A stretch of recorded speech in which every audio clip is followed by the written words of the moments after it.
Hello everyone, welcome back to Advice Brain. अगर आप business करते हैं या करना चाहते हैं तो जीएसटी समझना बहुत जरूरी है। जीएसटी डिफिकल्ट लगता है, हम आपको सिंपल और इजी लैंग्वेज में बताएंगे जीएसटी के बारे में। अगर अभी तक आपने एडवाइस ब्रेन को सब्सक्राइब नहीं करा है तो सब्सक्राइब करना ना भूलें।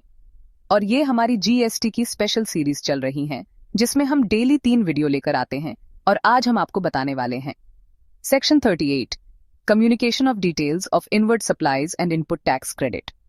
और अगर आपने हमारी पुरानी वीडियो नहीं देखी है तो जरूर देखें। तो चलो बिना आपका टाइम वेस्ट किए शुरू करते हैं और वीडियो को लास्ट तक देखना ताकि आपको अच्छे से समझ आ जाए।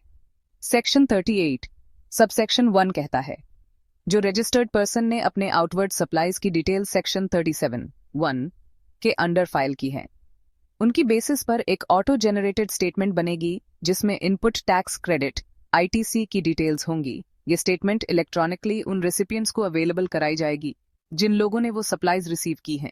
ये सब एक प्रेस्क्राइब्ड फॉर्म, तरीके, टाइम लिमिट और कुछ कंडीशंस एंड रिस्ट्रिक्शंस के अकॉर्डिंग होगा जो रूल्स में दिए गए हैं।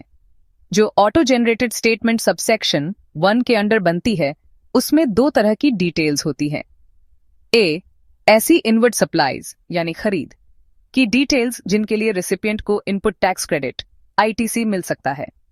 बी, और उन सप्लाईज की डिटेल्स जिनके लिए रेसिपिएंट पूरी या कुछ आईटीसी क्लेम नहीं कर सकता अगर 1. वो सप्लाई किसी ऐसे रजिस्टर्ड पर्सन ने की हो जो नई रजिस्ट्रेशन के बाद एक सर्टेन टाइम पीरियड के अंदर रिटर्न फाइल कर रहा हो जैसे रूल्स में बताया गया हो।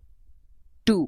या फिर वो रजिस्टर्ड पर्सन अपना टैक्स पे करने में डिफॉल्ट कर रहा हो और उसका डिफॉल्ट एक फिक्स्ड पीरियड तक चलता रहा हो जैसे रूल्स प्रिस्क्राइब करते हैं।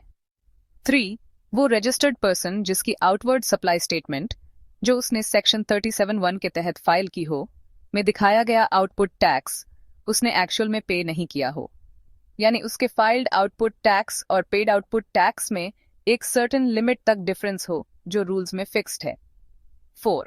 वो रजिस्टर्ड पर्सन ने एक ऐसे पीरियड में ज्यादा आईटीसी क्लेम कर लिया हो जितना एक्चुअली उसको मिलना चाहिए जो क्लॉज ए के हिसाब से था और ये एक्सेस लिमिट भी रूल्स के थ्रू डिफाइंड है। 5. वो रजिस्टर्ड पर्सन ने अपनी टैक्स लायबिलिटी सेक्शन 49(12) के रूल्स के मुताबिक क्लियर नहीं की हो और इसके लिए भी कुछ rules based conditions and restrictions apply होती हैं। 6.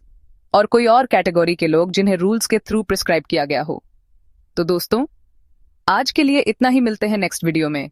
अगर आपको ये वीडियो पसंद आई हो तो लाइक करें, शेयर करें और ऐसे ही और इन्फॉर्मेटिव वीडियोस के लिए चैनल को सब्सक्राइब करें। और अगर आपका कोई भी डाउट है तो कमेंट कर सकते हैं या फिर हमें कांटेक्ट कर सकते हैं। Thank you and have a nice day.